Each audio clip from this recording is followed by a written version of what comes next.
DA নিয়ে আবার খুব গুরুত্বপূর্ণ আপডেট। বকেয়া ডিএ না দিয়ে ফের সুপ্রিম কোর্টে রাজ্য সরকার। এবার সামনে এলো বড় তথ্য। দীর্ঘ লড়াইয়ের পর বকেয়া ডিএ মামলায় সাময়িক স্বস্তি পেয়েছেন সরকারি কর্মীরা। গত 16 মে রাজ্য সরকারি কর্মীদের মহার্ঘ ভাতার 25% মিটিয়ে দিতে রাজ্য সরকারকে 6 সপ্তাহ সময় দিয়েছে সুপ্রিম কোর্ট। আদালতের নির্দেশের পর থেকে ডিএর অংশ হাতে পেতে মরিয়া রাজ্য সরকারি কর্মীরা। পঞ্চম বেতন কমিশন অনুযায়ী রাজ্যকে এই ডিএর অংশ মেটাতে হবে বলে সুপ্রিম নির্দেশ।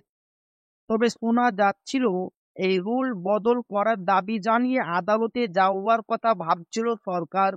এরই মাঝে এই প্রসঙ্গে বড় কথা বলে দিলেন কনফেডারেশন অফ স্টেট গভর্নমেন্ট এমপ্লয়িজের সাধারণ সম্পাদক মলয় মুখোপাধ্যায়।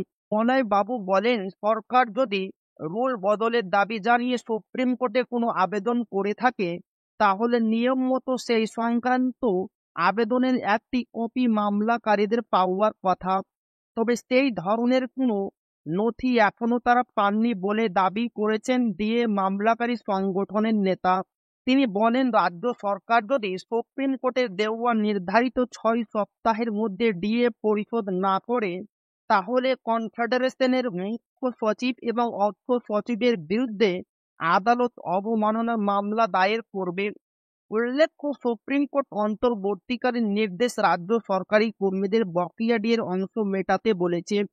হিসেব বলছে 27 জুনের মধ্যে রাজ্য সরকারি কর্মীদের বকেয়া টাকা রাজ্যকে মিটিয়ে দিতে হবে। অর্থাৎ জুন মাসে রাজ্য সরকারের পদক্ষেপ করতে হবে। জানা গিয়েছে 2008 সালের 1 এপ্রিল থেকে 2015 সালের 31 ডিসেম্বর পর্যন্ত রাজ্য সরকারি কর্মীদের বকেয়া ডিএর পরিমাণ 41,777 কোটি টাকা। তার 25% অর্থাৎ প্রায় 10,000 কোটি টাকা রাজ্যকে মিটিয়ে দিতে হবে চলতি মাসের মধ্যেই। একাধিক সূত্র বলছে, রাজ্য সরকারি কর্মীদের বকেয়া ডিএর অংশ মেটাতে ইতিমধ্যে পদক্ষেপ করেছে রাজ্য সরকার। সূত্রের খবর, ইতিমধ্যেই নিলামে 4,000 কোটি টাকা ঋণ তুলেছে রাজ্য সরকার। সেই ঋণ দিয়ে ডিএ মেটানো হতে পারে বলে একাধিক সূত্রে দাবি করা হচ্ছে। তো এই ছিল ডিএ নিয়ে খুব গুরুত্বপূর্ণ আপডেট, যা আপনাদের মাঝে শেয়ার করলাম। তো ভিডিওটি ভালো লাগলে অবশ্যই আপনার বন্ধুদের শেয়ার করবেন, যাতে তাদের উপকার হয়। আর আপনি যদি এখনো আমাদের চ্যানেলকে সাবস্ক্রাইব না করে থাকেন, তো অবশ্যই চ্যানেলকে সাবস্ক্রাইব করবেন এবং আমাদের পাশে থাকবেন। তো আবারও দেখা হবে ডিএ রিলেটেড খুব গুরুত্বপূর্ণ ভিডিওতে।